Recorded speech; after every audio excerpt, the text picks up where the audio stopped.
살아계신 하나님, 주님을 예배드립니다. 이 시간 어제의 날을 자복하며 회개의 기도를 드립니다. 저희들의 관계를 돌아봅니다. 저희와 관계를 맺는 이들에게 주님의 사랑을 흘려보내지 못했음을 회개합니다.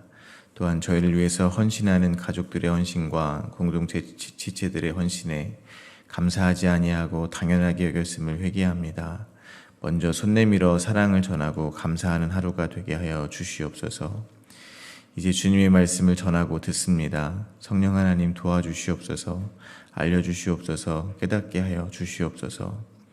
예수 그리스도의 이름으로 기도하오며, 하늘에 계신 아버지, 오늘 제가 주님의 임재 안에서 살고 주님을 더욱더 기쁘시게 하기를 기도합니다. 주 예수님, 오늘 제가 저의 십자가를 지고 주님을 따르기를 기도합니다. 성령님, 오늘 성령님이 저를 충만하게 채워주시고 성령의 열매, 사랑과 희락과 화평과 오래 참음과 자비와 양성과 충성과 온유와 절제가 제 삶 속에서 익어갈 수 있도록 해주시기를 기도합니다. 아멘. 말씀을 나누겠습니다. 오늘 저희들에게 주신 하나님의 말씀은 요엘서 3장 14절에서 21절입니다. 저와 여러분이 한 절씩 교독하겠습니다. 사람이 많으며 심판의 골짜기에 사람이 많으며 심판의 골짜기에 여호와의 날이 가까움이로다. 해와 달이 캄캄하며 별들이 그 빛을 거두도다. 여호와께서 시온에서 부르짖고 예루살렘에서 목소리를 내시리니 하늘과 땅이 진동하리로다. 그러나 여호와께서 그의 백성의 피난처 이스라엘 자손의 산성이 되시리로다. 그런즉 너희가 나는 내 성산 시온에 사는 너희 하나님 여호와인 줄 알 것이라. 예루살렘이 거룩하리니 다시는 이방 사람이 그 가운데로 통행하지 못하리로다. 그날에 산들이 단 포도주를 떨어뜨릴 것이며 작은 산들이 젖을 흘릴 것이며 유다 모든 시내가 물을 흘릴 것이며 여호와의 성전에서 샘이 흘러나와 시딤 골짜기에 대리라. 그러나 애굽은 황무지가 되겠고 에돔은 황무한 들이 되리니 이는 그들이 유다 자손에게 포악을 행하여 무죄한 피를 그 땅에서 흘렸음이니라. 유다는 영원히 있겠고 예루살렘은 대대로 있으리라. 내가 전에는 그들의 피 흘림을 당한 것을 갚아주지 아니하였거니와 이제는 갚아주리니 이는 여호와께서 시온에 거하심이니라. 아멘. 하나님께서는 이스라엘 백성에게 악을 행한 이방 민족들에게 전력을 다해서 전쟁을 준비하라고 하셨습니다. 그들은 그들의 악을 행한 대로 심판을 받을 것이라고 하셨습니다. 그들은 여호사밧 골짜기에 모으셨고 그리고 심판하시겠다고 말씀하셨습니다. 오늘 본문에서 유다는 영원히 존재할 것이며 예루살렘은 대대로 존재할 것이라고 약속을 해주시고 계십니다. 오늘 본문은 두 문맥으로 나누어 묵상하겠습니다. 첫 번째 문맥입니다. 첫 번째 문맥은 14절부터 17절입니다. 심판의 골짜기에 모인 사람들을 여호와께서 심판하실 것과 여호와께서 여호와의 백성의 산성이 되실 것이라고 말씀하고 계십니다. 두 번째 문맥입니다. 두 번째 문맥은 18절부터 21절입니다. 여호와의 날에 모든 것은 회복될 것입니다. 유다는 영원히 있겠고 예루살렘은 대대로 있을 것입니다. 첫 번째 문맥입니다. 14절부터 16절 전반부입니다. 사람이 많으며 심판의 골짜기에 사람이 많으며 심판의 골짜기에 여호와의 날이 가까움이로다. 해와 달이 캄캄하며 별들이 그 빛을 거두도다. 여호와께서 시온에서 부르짖고 예루살렘에서 목소리를 내시리라. 하늘과 땅이 진동하리로다. 여기서 말하고 있는 심판의 골짜기는 여호사밧 골짜기를 말할 것입니다. 여호사밧은 여호와가 심판하신다라는 뜻을 가지고 있습니다. 여기 사람이 많이 있다고 하는 것입니다. 여기에 모인 사람들은 오늘 본문 앞에 등장했던 이방 민족들일 것입니다. 보습을 쳐서 칼을 만들었고 낫을 쳐서 창을 만들고 약한 자도 이르기를 나는 강하다 하며 전력을 다해서 여호와를 대적하기 위해서 모인 사람들일 것입니다. 오늘 본문 14절을 통해서 저희들이 깨닫게 되는 것은 여호와의 날에 가까울수록 하나님을 대적하는 사람들이 많아진다는 것입니다. 교회나 신학교 또는 교계와 관련된 소식에 조금이라도 관심이 있으신 분이라면 심심치 않게 들을 수 있는 소식이 하나 있습니다. 바로 교회를 다니는 사람의 수가 절대적으로 줄어들고 있다는 것입니다. 그래서 여러 신학교나 교단, 교회들은 이러한 상황을 타개하기 위해서 머리를 맞대는 세미나를 열어서 대책을 세우는 모습을 많이 보았습니다. 그러나 이러한 것에 다른 측면이 있다고 생각합니다. 교회를 세우시고 교회를 이끌어 가시는 분이 전적으로 하나님이라는 관점에서 이것을 생각해 볼 수 있다고 생각합니다. 그러니까 이렇게 교인의 수가 줄어드는 것은 단지 시대적인 흐름이라고만 볼 수 없을 수 있다는 것입니다. 기독교인의 수가 줄어드는 이유는 사람들이 교회에 더 이상 매력을 느끼지 못해서도 아닐 것입니다. 심지어 기존 기독교인들이 똑바로 살지 못해서 사람들이 교회에 오지 않는 것도 아닐 것입니다. 그저 하나님의 뜻 안에서 이 모든 일이 일어나고 있는 일일 수 있다는 것입니다. 그렇다면 믿음이 있는 성도들은 이러한 상황 가운데 발견해야 하는 영적 메시지가 있다고 생각합니다. 그것은 여호와의 날이 정말로 가까이 오고 있다는 것입니다. 왜냐하면 표면적이긴 하지만 하나님을 믿는 사람들이 줄어들고 있다고 하는 이런 지표들은 반대로 말을 하면 하나님을 믿지 않는 사람들이, 더 나아가 하나님을 대적하는 사람들이 날로 많아지고 있다는 뜻이기 때문입니다. 하나님을 대적하는 것은 다른 의미가 아닙니다. 하나님 없이도 잘 살 수 있다고 하는 사람들이 많아지는 것입니다. 창세기 11장 2절부터 4절입니다. 이에 그들이 동방으로 옮기다가 시날 평지를 만나 거기 거류하며 서로 말하되, 자, 벽돌을 만들어 견고히 굽자 하고, 이에 벽돌로 돌을 대신하여 역청으로 진흙을 대신하고, 또 말하되, 자, 성읍과 탑을 건설하여 그 탑 꼭대기를 하늘에 닿게 하여 우리 이름을 내고 온 지면에 흩어짐을 면하자 하였더니, 창세기에서 하나님께서 땅 위에 사람을 지으심을 한탄하셨었습니다. 왜냐하면 사람의 죄악이 세상에 가득함과 그의 마음으로 생각하는 모든 계획이 항상 악했기 때문입니다. 그래서 홍수로 지면의 모든 기식하는 것들을 쓸어버리셨습니다. 그리고 다시 그 땅을 회복시키셨습니다. 하나님께서는 노아에게 생육하고 번성할 것을 다시 한번 약속해 주셨습니다.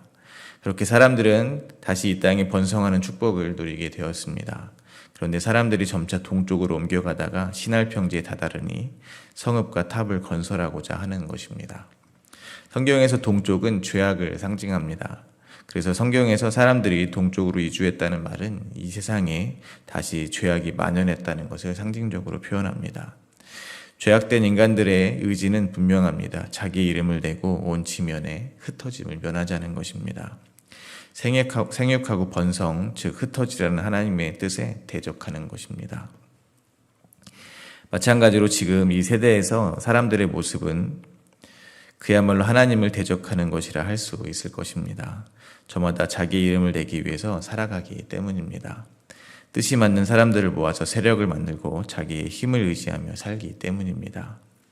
하나님 없이도 살 수 있다고 생각하는 것, 하나님 없이 스스로 삶을 살아간다고 착각하는 것이 곧 하나님을 대적하는 것입니다. 그리고 이 시대에는 그렇게 하나님을 믿는 사람들이 점점 줄어들고 있는 것입니다. 즉, 하나님 없이 사는 사람들이 많아지고 있는 것입니다. 하나님을 대적하는 자들이 점점 많아지고 있는 것입니다. 하나님을 대적하는 사람들이 점점 많아지는 이때가 바로 여호와의 날이 가까이 왔음을, 인류 최후의 날이 가까이 왔음을 알려주는 표지와 같다는 것입니다. 그러므로 지금은 여호와의 날이 가까이 와 있는 말세가 맞는 것입니다. 따라서 저희는 이 시대를 어떻게 살아야 할지 결정해야 한다는 것입니다. 베드로전서는 마지막 때를 성도들이 어떻게 살아야 하는지 다음과 같이 말해줍니다. 베드로전서 4장 7절에서 11절입니다.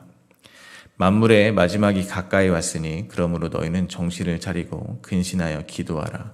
무엇보다도 뜨겁게 사랑할지니 사랑은 허다한 죄를 덮느니라. 서로 대접하기를 원망 없이 하고 각각 은사를 받은 대로 하나님의 여러 가지 은혜를 맡은 선한 청지기 같이 서로 봉사하라. 만일 누가 말하려면 하나님의 말씀을 하는 것 같이 하고 누가 봉사하려면 하나님이 공급하시는 힘으로 하는 것 같이 하라. 이는 범사의 예수 그리스도로 말미암아 하나님이 영광을 받으시게 하려 함이니 그에게 영광과 권능이 세세에 무궁하도록 있느니라. 아멘. 한마디로 마지막 때가 가까운 오늘을 살아가는 성도들은 근신하고 기도하며 성도들과 서로 사랑하며 지내라는 것입니다. 말을 한마디에도 하나님의 말씀을 하는 것 같이, 즉 진리로 말을 하라는 것입니다. 봉사를 해도 자기의 힘이 아닌 하나님이 공급하시는 힘으로 하는 것 같이 해서 절대로 자기의 의를 챙기지 말라는 것입니다. 자기의 의를 의지하여서 교만하지 말고 항상 하나님의 은혜와 긍휼이 필요한 사람으로 하나님의 은혜와 긍휼을 바라는 삶을 살라는 것입니다. 왜냐하면 그날은 도적같이 올 것이기 때문입니다. 그러므로 말세를 살아가는 성도의 마땅한 본분은 모든 행위와 모든 은밀한 일을 선악간에 심판하시는 하나님을 경외하고 하나님의 명령을 지키며 사는 것임을 잊지 마시기를 바랍니다. 하나님을 대적하는 자들에게 심판하시겠다 선언하신 여호와께서 당신의 백성들에게는 정반대의 약속을 해주십니다. 16절 후반부와 17절입니다. 그러나 여호와께서 그의 백성의 피난처 이스라엘 자손의 산성이 되시리로다. 그런즉 너희가 나는 내 성산 시온에 사는 너희 하나님 여호와인 줄 알 것이라. 예루살렘이 거룩하니 다시는 이방 사람들이 그 가운데로 통행하지 못하리로다. 하나님의 심판으로부터 살아남을 수 있는 곳은 이 세상에 존재할 수가 없습니다. 해와 달이 캄캄해지고 별들이 그 빛을 거두는 전 우주적인 심판을 피할 수 있는 곳은 이 우주에는 존재하지 않습니다. 하나님의 심판으로부터 살아남을 수 있는 곳은 오직 하나님께로 피하는 방법뿐이 없습니다. 하나님께서 저희의 피난처가 되어주시는 방법뿐이 없다는 것입니다. 그러나 하나님께서 저희의 피난처가 되어주시는 이유는 다른 것이 아닙니다. 저희로 하여금 하나님이 하나님이신 줄 알게 하기 위해서라는 것입니다. 그러므로 저희는 이 세상의 풍요는 절대로 저희 하나님이 될 수 없음을 알아야 할 것입니다. 저희를 살릴 수 있는 것은 오직 여호와 하나님뿐임을 알아야 한다는 것입니다. 그러나 저희에게 세상의 풍요가 마치 저희를 살릴 것 같은 유혹이 매우 크다는 것을 저희는 너무나 잘 알고 있습니다. 하나님은 보이지 않지만 재물은 눈에 보이기 때문입니다. 하나님은 멀리 계신 것 같지만 세상의 힘은 저희와 가까이 있는 것 같기 때문입니다. 그래서 하나님께서는 하나님께서만이 저희의 하나님인 것을 알게 하기 위해서 인류 최후의 날이 아니라 저희 인생의 날 동안에 미리 심판을 경험하게 하시는 것인 줄을 다시 한번 깨닫게 되시기를 바랍니다. 이스라엘 백성을 애굽에서 건지셔서 40년간 광야를 걷게 하신 것과 마찬가지입니다. 마찬가지로 저희로 하여금 인생의 광야길을 걷게 하신다는 것입니다. 목적은 단 한 가지입니다. 다시 말씀드리지만 저희로 하여금 여호와 하나님께서 유일한 하나님이심을 알게 하기 위해서인 것입니다. 그리고 그 일은 저희들의 인생 가운데 일방적으로 일어나게 될 것입니다. 하나님께서 저에게 당신께서 저희의 하나님이신 것을 알리시기 위해서 마음 먹으셨다면 저에게 반드시 그것을 알게 하실 것이라는 말입니다. 그러나 실제 만물의 마지막인 그날 최후의 심판의 날에는 하나님께서 친히 저희의 피난처가 되어주신다는 것을 믿으시기를 바랍니다. 저는 이러한 구절들을 대할 때면 정말로 머리가 멍해질 때가 있습니다. 왜냐하면 제가 하나님이 계신 곳에 절대로 통과할 수 없는 이방인이었기 때문입니다. 그런데 어떻게 하나님께서 저의 피난처가 되어주셨는지 정말로 이해가 되지 않기 때문입니다. 제가 하나님께 잘 보이기 위해서 뭐라도 하면서 성도가 되지 않았기 때문입니다. 저는 정말로 아무것도 하지 않았습니다. 그런데 어느 날 갑자기 저에게 거짓말같이 믿음이란 것이 찾아온 것입니다. 제가 이렇게 하나님을 부르고 기도를 하고 심지어 말씀을 전하기도 하는 자리에 서 있다는 것이 저에게 있어서는 말도 안 되는 일입니다. 그야말로 하늘이 무너져 내리며 해가 빛을 잃는 것 같은 기적과 같은 일이라는 것입니다. 그런데 저는 이 모든 것이 공짜로 된 것이 아니라는 것을 분명하게 또한 알고 있습니다. 십자가에서 죽기까지 순종하신 예수 그리스도의 은혜로 이루어진 것을 저희는 알고 있습니다. 예수님의 핏값이라는 것을 알고 있습니다. 모든 것이 예수님의 은혜입니다. 예수님이 저와 같은 모든 성도들의 구원의 방주이시며 진정한 산성이시며 피난처 되시는 것입니다. 날마다 강조하고 또 강조해도 부족한 것이 예수님의 은혜요 공로입니다. 하나님을 대적하는 저 많은 사람들 사이에서 함께 심판받아야 하는 마땅한 저희들을 돌이키시고 구원해 주시는 은혜를 찬송하는 것 말고는 저희가 할 수 있는 것이 하나도 없음을 다시 한번 고백하게 됩니다. 두 번째 문맥입니다. 18절입니다. 그날에 산들이 단 포도주를 떨어뜨릴 것이며 작은 산들이 젖을 흘릴 것이며 유다 모든 시내가 물을 흘릴 것이며 여호와의 성전에서 샘이 흘러나와서 시딤 골짜기에 되리라. 여호와께서 시온에 거하시는 날 땅은 회복될 것입니다. 산들이 다시 단 포도주를 떨어뜨립니다. 작은 산들은 열매를 맺습니다. 유다의 모든 시내에 물이 넘칠 것입니다. 여호와의 성전에서 은혜의 샘이 터지고 백성들에게까지 흘러 넘칠 것입니다. 완전한 회복이 일어나는 것입니다. 요엘서 1장과 2장에서는 이스라엘의 죄악으로 인해서 그 땅이 황폐해졌었습니다. 그리고 하나님의 뜻에 따라서 회개를 하고 다시 하나님이 거하시자 모든 땅이 회복이 되는 그러한 그림입니다. 이는 저희들의 인생을 또한 떠오르게 하는 것 같습니다. 저희는 예수 그리스도를 만나기 전에 저희들이 어떠했는지 생각을 해볼 수 있다고 생각합니다. 저희는 그야말로 죄와 허물로 죽은 자들이었습니다. 해와 달이 캄캄하고 별들이 그 빛을 거두어간 듯 흑암 속에 있었습니다. 하늘과 땅이 진동하던 혼돈 속에 살았습니다. 저희가 이 세상에서 매우 지혜로우며 열심히 사는 것 같이 보였지만 오직 길이요 진리요 생명이신 예수 그리스도를 모르고 사는 인생은 사실 어디로 갈지 몰라서 우왕좌왕하고 있을 뿐이라는 것입니다. 마치 아무런 빛도 한 줄기 없는 캄캄한 밤에 앞으로 똑바로 걷는 연습을 하는 것과 마찬가지라는 것입니다. 그러나 저의 인생의 빛이 되신 예수 그리스도를 만난 후 저희들의 삶은 변화되는 것입니다. 회복이 되는 것이었습니다. 어떻게 그렇게 되었습니까? 예수님께서 저희 안에 좌정하심으로 그렇게 되었다는 것입니다. 예수님께서 저희 가운데 거하심 자체로 저희는 회복되는 땅에 되는 것이라는 것입니다. 저희가 하나님의 젖과 꿀이 흐르는 하나님 나라가 되었다는 것입니다. 모든 것이 예수님의 공로요 은혜입니다. 또한 이러한 이스라엘의 죄의 폭로, 회개 그리고 회복이란 이러한 그림은 저희들의 신앙생활이 어떠한 모습으로 흘러가게 되는지를 또한 생각하게 됩니다. 저희들의 신앙생활 역시 죄의 폭로와 회개 그리고 회복이 끊임없이 반복되는 것과 다르지 않다는 것을 깨닫게 된다는 것입니다. 그러므로 저희가 신앙생활 가운데 금방 회개를 하고 얼마 못 가서 또다시 죄가 들통나서 괴로워지는 것에 대해서 너무 낙심하지 않게 되시기를 권합니다. 저는 저와 같은 성도님들의 죄가 폭로당하고 회개하고 회복하는 과정이 무엇보다도 중요하다고 생각합니다.